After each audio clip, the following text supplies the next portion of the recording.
surprise musicale, si on peut l'appeler comme ça, François, qui aura lieu à l'heure bleue, en présence d'Ignacio Cassis du Conseil fédéral, et qui va agrémenter l'inauguration avec une table ronde. Voilà. Donc bonjour. En fait d'animation, ce qu'on va réaliser le mois prochain, ce sont des performances. En fait, moi, mon travail, il consiste pas forcément à faire de la musique, à mettre de la musique quelque part, mais à essayer d'intégrer la musique dans un contexte donné pour essayer de mêler les choses et quelque part de faire sentir un petit peu la problématique, mais le sujet de ce qui est en train de se dérouler dans le contexte, de faire sentir d'une manière sensible. Alors, comment faire avec de la musique?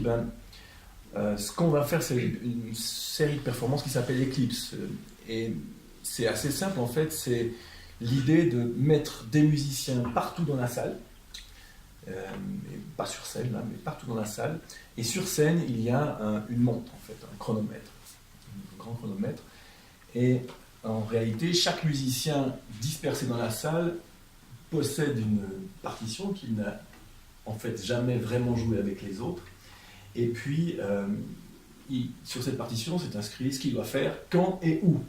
Et tout est déterminé par le temps, en fait, la montre qui est en train de se faire. Alors le résultat, il est assez spectaculaire, c'est peut-être ça qu'on appelait spectaculaire, mais c'est assez étonnant parce qu'on se trouve, en tant que public, on se trouve au milieu de la musique, au milieu de l'instrument de musique, on se trouve devant quelque chose qui se déroule presque par magie, sans chef, et on se trouve devant quelque chose qui, en fait, finalement, est très doux, mais qui n'est pas spectaculaire au sens masculin du terme, je dirais, mais qui est quelque chose d'assez poétique, en fait, et qui, à mon avis, va faire sentir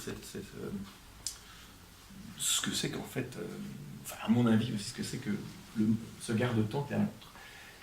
Ces performances-là sont en fait un prélude à une plus grande performance qui se déroulera le 27 juin 2019. C'est le moment où la ville commémorera les 10 années de l'inscription de la ville à l'UNESCO. Et là, on va prendre ce même concept, mais le tirer à l'échelle d'une ville. C'est-à-dire qu'on va faire une performance relativement importante qui mettra en scène 200 musiciens et environ 5000 performeurs.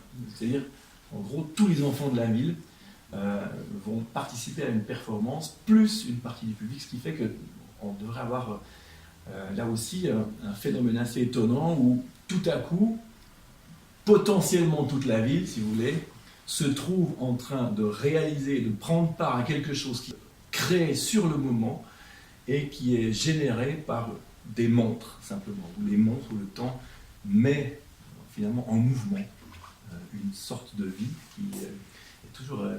voilà, je ne sais pas si c'est le terme spectaculaire qui convient, mais c'est vraiment étonnant comme moment où les choses semblent se dérouler vraiment magiquement. Alors voilà, c'est ça qu'on va faire le 2 novembre prochain.